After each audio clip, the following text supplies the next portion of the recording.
Koalisi PDI Perjuangan dengan Prabowo Subianto makin dekat. Syarat kepentingan pribadi mengabaikan aspirasi publik. Saya Setria Asra dan inilah Editorial Tempo.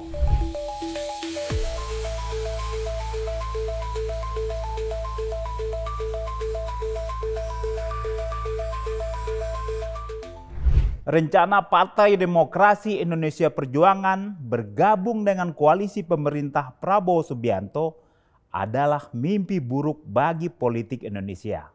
Harapan adanya oposisi sebagai penyeimbang pemerintah pupus karena kartel politik baru akan lahir. Rencana koalisi itu membuktikan kepentingan juragan politik ditempatkan di atas kepentingan orang ramai. Sempat meredup kabar mengenai rencana masuknya PDI Perjuangan ke koalisi partai politik pendukung Prabowo kembali mencuat beberapa pekan terakhir. Prabowo dan Ketua Umum PDIP Megawati Soekarnoputri sudah 2 kali bertemu. Sejumlah politikus PDIP dan Partai Gerindra yang dipimpin Prabowo intens membahas rencana itu. Prabowo tentu berkepentingan menarik PDIP untuk memperkuat posisi politik pemerintahannya. Gerindra telah memberikan tawaran, di antaranya sejumlah kursi menteri, tidak mengotak-atik jabatan yang dipegang Megawati, dan kompensasi lain. Saat ini Megawati adalah Ketua Dewan Pengarah 2 lembaga, yakni Badan Riset dan Inovasi Nasional serta Badan Pembinaan Ideologi Pancasila. Adapun PDIP meminta Prabowo melepaskan diri dari pengaruh mantan Presiden Joko Widodo. PDIP juga meminta Kepala Kepolisian Republik Indonesia, Jenderal Listio Sigit Prabowo diganti. Ada kekhawatiran polisi dipakai untuk mengganggu Kongres PDIP ke-6 dan menggagalkan Megawati kembali terpilih sebagai Ketua Umum. Semula akan digelar tahun lalu, Kongres diundur Agustus mendatang. Belakangan, syarat PDIP bertambah.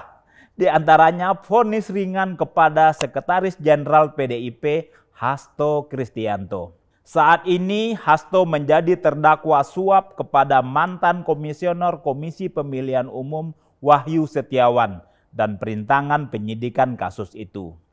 Selain Hasto, politikus PDIP lain yang terjerat adalah Harun Masiku yang kini masih buron. Jaksa Komisi Pemberantasan Korupsi telah menuntut Hasto 7 tahun penjara. Jika urusan syarat dan ketentuan ini beres, tinggal menunggu waktu PDIP duduk satu barisan dengan partai pendukung Prabowo. Setelah kandidatnya kalah dalam pemilihan presiden 2024, PDIP sempat ingin menjadi oposisi.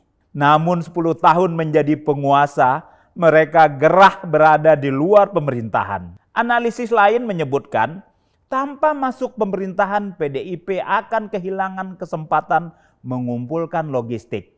Faktor penting meraup suara dalam pemilihan umum 2029.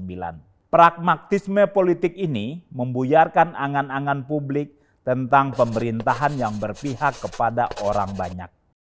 Masuknya PDIP ke koalisi pemerintahan akan menciptakan konsolidasi kekuasaan tunggal di tangan Prabowo. Dalam cengkeraman kartel, ideologi partai akan lumer dan membuka ruang berbagai penyimpangan. Seperti yang sudah-sudah, partai politik akan berkomplot dalam mengeksploitasi sumber daya negara di berbagai bidang. Megawati seharusnya tidak lupa, keputusan PDIP dan Joko Widodo menarik Prabowo dan Gerindra masuk koalisinya telah mematikan oposisi dan menimbulkan kerusakan kehidupan politik. Narasi koalisi besar untuk membangun persatuan bangsa malah menguatkan gejala otoritarianisme Jokowi.